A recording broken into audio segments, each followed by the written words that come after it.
بسم اللہ الرحمن الرحیم۔ ناظرین گرامی، حضرت نوح علیہ السلام کا مختصراً واقعہ۔ حضرت نوح علیہ السلام نے اپنے قوم سے کہا کہ تم صرف اللہ کی عبادت کرو اور اس کے علاوہ کسی کی پرستش مت کرو، کسی کی عبادت مت کرو، اور اگر تم میرے بات نہیں مانو گے تو مجھ کو تمہارے لیے ایک بڑے سخت دن کے عذاب کا اندیشہ ہے۔ وہ سخت دن یا تو قیامت کا دن ہے یا پھر وہ دن مراد ہے جس دن طوفان نوح آیا، جیسا کہ اس کا ذکر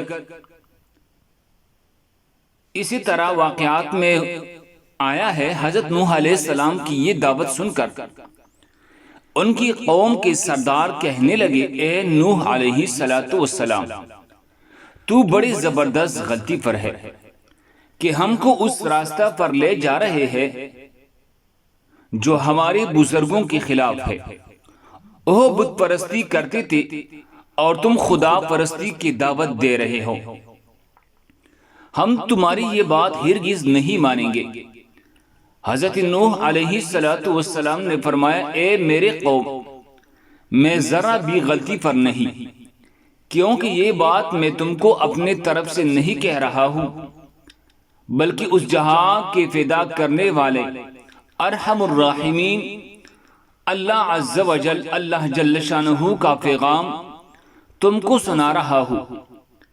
میں تمہارا خیرخواہ ہوں اور خدا کی طرف سے مجھے وہ باتیں معلوم ہے جو تم کو معلوم نہیں، اور پھر تم کو آخر اس بات پر تعجب کیوں ہے کہ تم ہی میں ایک انسان خدا کا پیغام لے کر تمہارے پاس آیا ہے، کوئی فرشتہ کیوں نہیں لایا؟ تو اے میرے قوم، یہ تو خدائی برتر کی اپنی مصلحت ہے کہ وہ اپنے پیغام چاہے جس کے ذریعے پہنچائے، اور پھر چونکہ فرشتوں کے ذریعے یہ کام ممکن نہ تھا، اس لیے اللہ تبارک و تعالی نے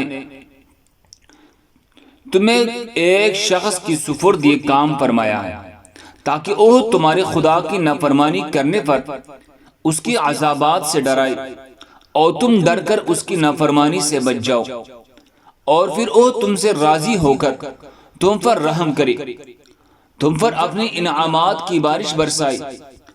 قوم نے ان تمام خیرخواہانہ باتوں کو پس پش ڈال دیا، ایک بھی بات نہ مانی، سب کو جھٹلا دیا۔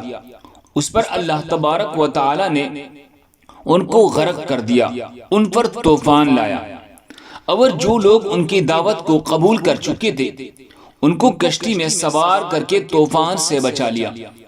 اس کشتی میں کتنی لوگ تھے اس کی متعلق مختلف تعدادی ملتی ہے، لیکن حضرت ابن عباس رضی اللہ تعالی عنہما نے فرمایا 80 آدمی تھے۔ اس پر یہ عذاب اپنے کفر اور بت پرستی کی عبادت کرنے پر یہ آیا ہے اور اپنے نبی کی بات کو جھٹلایا۔ حضرت نوح علیہ السلام سے پہلے کفر شرک کا قطعا نام و نشان نہ تھا۔ کفر و بت پرستی انہی کے زمانے سے شروع ہوئی۔